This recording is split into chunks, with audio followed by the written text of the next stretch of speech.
Jayaprakash, Loknayak Jayaprakash, Samajwadi party, Samajwadi party,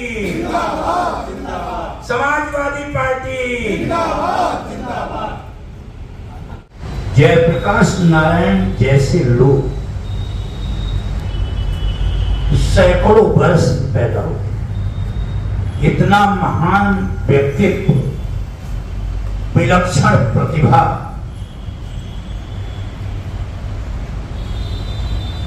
आप यह जानकर हैरान रह जाएंगे कि जब यह जलियांवाला बाग और रौलट एक्ट यहां लागू हुआ तो बाल्यकाल में ही शिक्षा लेते हुए इन्होंने स्कूल का त्याग कर दिया और जब शिक्षा पूर्ण हुई देश में और विदेश में अमेरिका में गए, वहां शिक्षा प्राप्त करते हुए इन्होंने इतना परिश्रम किया, इतना लगन से काम किया कि वहां होटल में काम किया, रेलवे स्टेशन पर फुटपाथ पर काम किया। यह उदाहरण है, हम लोगों को ये उदाहरण देना चाहिए अपने बच्चों कि ऐसे महान लोग जिनका खर्चा नहीं चल रहा था तो कितना परिश्रम करके इन्होंने पढ़ाई की और मास्टर डिग्री अमेरिका में हासिल की। वहां से इनकी माताजी बीमार पड़ गई और ये पीएचडी करना चाहते थे, लेकिन इनकी माता की बीमारी के कारण इन्हें स्वदेश लौटना पड़ा। इन्होंने समाज शास्त्र से मास्टर डिग्री हासिल की थी, लेकिन इनका वहां पर अध्ययन और भारत चूंकि गुलाम था और वहां भी भेद था, जैसे अंग्रेज भारत के अंदर असमानता का व्यवहार करता था, वैसे ही अमेरिका में भी उन्होंने देखा और उन पर इसका प्रभाव पड़ा कि मैं स्वदेश जाकर आंदोलन करूंगा, आंदोलन में भाग लूंगा और देश को स्वतंत्र कराने का काम करूंगा। और वो आए और सबसे पहले जवाहरलाल नेहरू से मिले। जवाहरलाल नेहरू ने उन्हें महात्मा गांधी से मिलवाया और महात्मा गांधी से मिलकर फिर वो इतने प्रभावित हुए कि वह भारत को स्वतंत्र कराने में लग गए। तो उन्होंने स्वतंत्रता आंदोलन में भी भाग लिया और जब भारत आजाद हो गया तो यहाँ पर जो परिस्थितियां बनी वह परिस्थितियां भी बहुत भयानक थी। वही परिस्थिति आज बनी हुई है। जयप्रकाश बाबू के सामने जो भ्रष्टाचार था सरकारी, जो बेरोजगारी थी, जो महंगाई का वातावरण था और जो शिक्षा को गर्भित अवस्था में पहुंचाया जा रहा था, वही स्थिति आज है। आज भी बेरोजगारी चरम सीमा पर है, भ्रष्टाचार किसी से छिपा नहीं है। देश के अंदर जितनी भी कंस्ट्रक्शन हो रही है सब चौथे नंबर की है। कहीं पुल टूट रहा है, कहीं रेलवे पुल टूट रहा है और कहीं बिल्डिंग गिर रही है। ऐसा भ्रष्टाचार सरकारी तंत्र में हो गया था। जयप्रकाश बाबू ने इसे का अध्ययन किया और उन्होंने कहा इसको दूर करने के लिए लंबी लड़ाई लड़नी पड़ेगी। बिहार में एक आंदोलन हुआ 1974 में और उसके बाद उस आंदोलन की रूपरेखा बनी और गांधी मैदान पटना के अंदर लाखों लोगों को इन्होंने इकट्ठा किया और नारा दिया दिनकर की कविता से कि सिंहासन खाली करो कि जनता आती है। और वहीं पर जो संपूर्ण क्रांति का नारा दिया। संपूर्ण क्रांति के बारे में पूर्व वक्ताओं ने बताया, संपूर्ण क्रांति में सबसे बड़ी क्रांति उनकी सामाजिक, राजनीतिक और शैक्षणिक क्रांति थी। यूं तो आध्यात्मिक क्रांति, धार्मिक क्रांति का भी उसके अंदर समावेश था, लेकिन जोर इनका इस पर था। वहां पर एक नारा दिया इन्होंने कि तिलक दहेज छोड़ दो, जात पात तोड़ दो, जात और पात तोड़ दो, तिलक दहेज छोड़ दो। जो सामाजिक बुराई है उस बुराई को खत्म करो। वहां पर लाखों लोग इकट्ठा थे और ज्यादा जनसंख्या में लोगों ने अपने जनेऊ तोड़ दिए वहां पर जयप्रकाश जी के आह्वान पर। वहां पर इंदिरा ब्रिगेड के कुछ लोगों ने वहां जुलूस में जो लोग आ रहे थे उन पर गोली चला दी और 12 लोग घायल हो गए। लेकिन जयप्रकाश बाबू के आह्वान पर उन्होंने कहा कि आप लोग उत्तेजित नहीं होंगे, आप लोग सत्याग्रह करेंगे, धरना देंगे इस सरकार के खिलाफ, पूरे देश में माहौल तैयार करेंगे, लेकिन आप लोग जो गोली चली है उसका बदला नहीं लेंगे, आपको शांतिपूर्ण प्रदर्शन करना।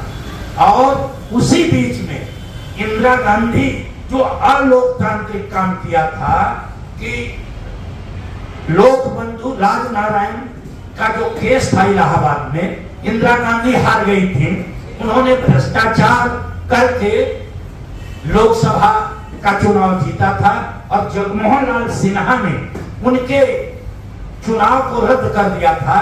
लेकिन इन्होंने अलोकतांत्रिक तरीके से इसका 1 साल बढ़ाने का काम किया। उस पर भी जयप्रकाश बाबू ने कहा कि इस सरकार को जब तक हम उखाड़ नहीं देंगे तब तक दम नहीं लेंगे।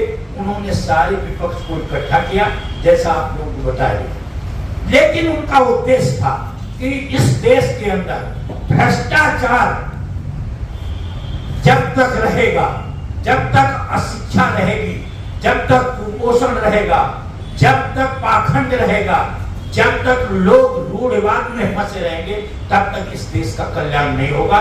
उनका लगातार मानना था कि गरीबी, भूख, पीड़ा जो इस देश के अंदर है और असमानता सबसे ज्यादा, यहाँ समता का भाव ही नहीं है। वो वर्चस्ववादी ताकतें, अधिनायकवादी ताकतें, ये ताकतें लगातार, अहंकारी ताकतें लगातार समाज के अंदर अपना वर्चस्व बनाए हैं। वो कभी भी ये नहीं चाहती हैं कि यहाँ पर लोग बराबरी में रहें, आर्थिक बराबरी हो, यहाँ राजनीतिक बराबरी हो, यहाँ सांस्कृतिक आध्यात्मिक बराबरी हो, शैक्षणिक बराबरी हो, वो कभी नहीं चाहते, हमेशा वर्चस्व चाहते हैं। इसलिए ये इन लोगों ने क्रांति का रास्ता अपनाया और जयप्रकाश बाबू ने संपूर्ण क्रांति की बात की। लोगों ने कहा कि संपूर्ण क्रांति इस देश के अंदर नहीं हो सकती, लेकिन जयप्रकाश बाबू का दृढ़ मत था। और डॉक्टर लोहिया ने, इन्होंने संपूर्ण क्रांति की बात की, डॉक्टर लोहिया ने सप्त क्रांति की बात की, और जिसको गांधी ने भी समग्र क्रांति की बात की थी। मतलब सारे विचारकों ने ये कहा कि जब तक आमूल चूल परिवर्तन इस देश के अंदर नहीं होगा, तब तक यह देश मुख्य धारा में नहीं आ सकता, विश्व की राजनीति में इसका स्थान नहीं बन सकता। इन लोगों ने लगातार प्रयास किया, इसके लिए इन लोगों ने कुर्बानी की। और मैं तो ये कहता हूँ, लोकनायक जयप्रकाश नारायण के नेतृत्व में जो कारवां चला, उसके अंदर व्यक्तिगत जो झगड़ा था पार्टी का, और उसमें भी जो आज पार्टी सत्ता में है उसने ही दोहरी सदस्यता की थी। हमारे लोगों का, समाजवादियों का उसके अंदर कोई गलती नहीं, केवल जो दोहरी सदस्यता की बात की इन्होंने कि ये भी रहेंगे, आरएसएस भी रहेगा इसके अंदर और ये भी इसके अंदर रहेंगे, और अपने लोगों को लगा रहे थे, इसलिए ये झगड़ा हुआ। लोग कहते हैं कि झगड़ा दूसरा है, समाजवादियों ने और जितने लोग इसके अंदर थे दूसरी पार्टियों के लोगों ने, उन्होंने झगड़ा नहीं किया, क्योंकि ये लोग चालाक लोग हैं। ये जहां जाते हैं अपने आदमियों को वहां पर रखते हैं। आज मुझे इस अवसर पर इतना ही कहना है कि इनसे जो वर्चस्ववादी ताकतें हैं, जो आज भी वातावरण को दूषित बनाए हैं, देश के अंदर, समाज के अंदर नफरत है, असहिष्णुता का वातावरण है, भेदभाव है, पाखंड बढ़ता जा रहा है, उसको दूर करना है। ये हम लोगों का दायित्व है कि हमारी जितनी ताकत है लगा करके ये जो सरकार है इसके खिलाफ जो काम कर रही है, हमें लोगों को जनमत को तैयार करना चाहिए और जो पाखंड है, जो रूढ़िवाद है, उस पर लड़ाई लड़नी चाहिए और शिक्षा पर जोर देना चाहिए। क्यों? जब तक शिक्षा पर जोर नहीं होगा हम असली बात को समझेंगे नहीं, वैज्ञानिक बात को हम समझ ही नहीं सकते, तर्कशील नहीं बन सकते। हम वही ढाक के 3 पात रह जाएंगे, हम वही बात समझेंगे जो हमें समझाई जाती है। इसलिए जयप्रकाश बाबू जैसे लोग कभी कभी पैदा होते हैं और मैं लगातार विचार करता हूं कि क्या जो पुराने नेता थे, जो स्वतंत्रता आंदोलन में थे और भारत को स्वतंत्र भी करवाया, और सन 1980 तक इस देश के अंदर जितने भी नेता थे, मैं ये तो दावे के साथ कह सकता हूं कि उन लोगों ने राष्ट्र प्रेम था, जनता के प्रति वो उत्तरदायी थे, पूरे देश के अंदर काम करना चाहते थे। लेकिन आज राजनीति की दिशा और दशा दोनों बदल गई। आज लोग भ्रष्टाचार में लिप्त हैं। कहां जाओगे? तो जब तक ये आह्वान नहीं रहेगा, देश नहीं रहेगा, देश को ग्रहित अवस्था में अगर ले जाओगे तो जयप्रकाश बाबू जैसे लोगों का, गांधी जी का, डॉक्टर अंबेडकर का, डॉक्टर लोहिया का और जितने भी क्रांतिकारी यहाँ पर हैं जिन्होंने इस देश को आजाद कराने में अपना संपूर्ण जीवन लगा दिया, वो क्या सोच रहे होंगे कि इतने ही 77 साल में ही, 75 साल में ही, 60 साल में ही इस देश के लोग इतना भ्रष्टाचार करेंगे, इतना लूट करेंगे, सरकारी खजाने को लूट लेंगे, जनता का यहाँ पर कल्याण नहीं होगा।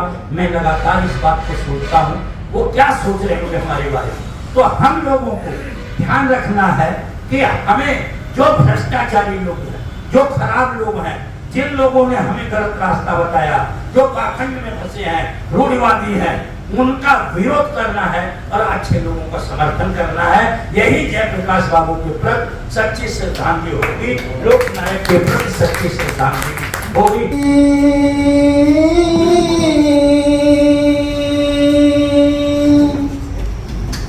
गुलशन ना उजड़े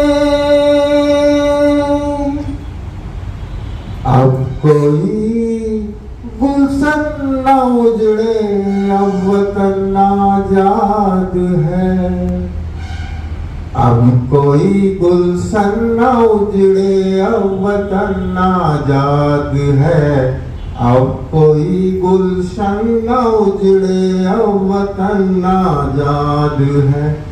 रूह गंगा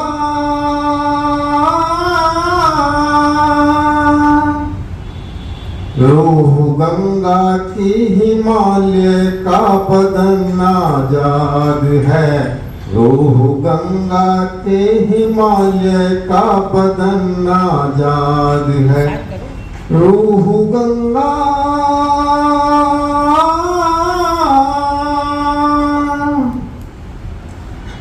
खेतियां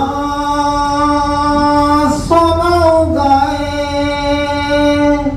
वादियां मोती लुटाए। खेतियां सोना उगाए, वादियां मोती लुटाए।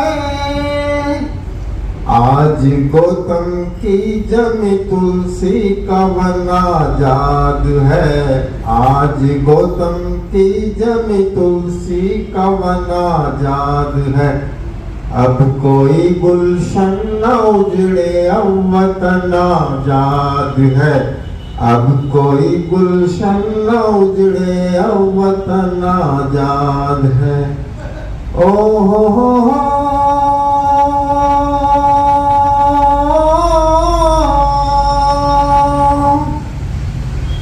मंदिरों में शंख बाजे,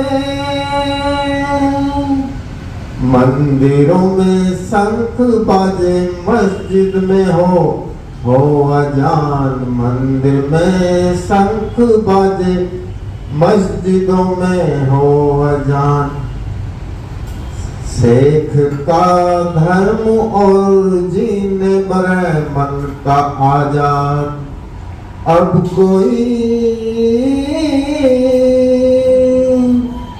अब कोई गुलशन न उजड़े, अब वतन आजाद है।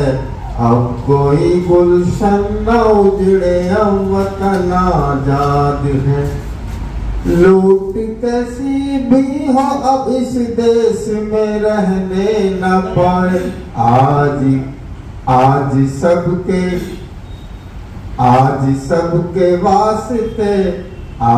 सबके वास्ते धरती का धन आजाद है।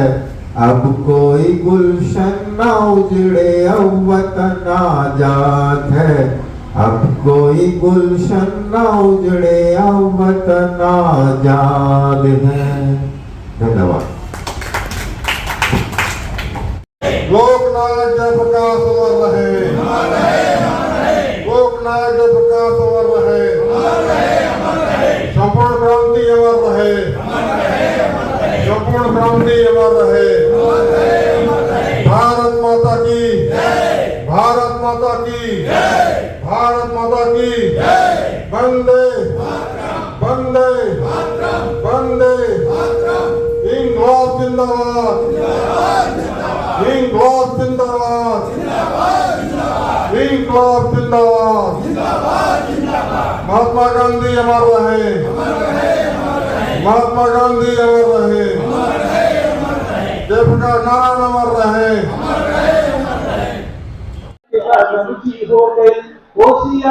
नमस्कार, प्रणाम। मैं खुशबू तिवारी आप सभी के बीच रूबरू हूँ GNA न्यूज चैनल के माध्यम से।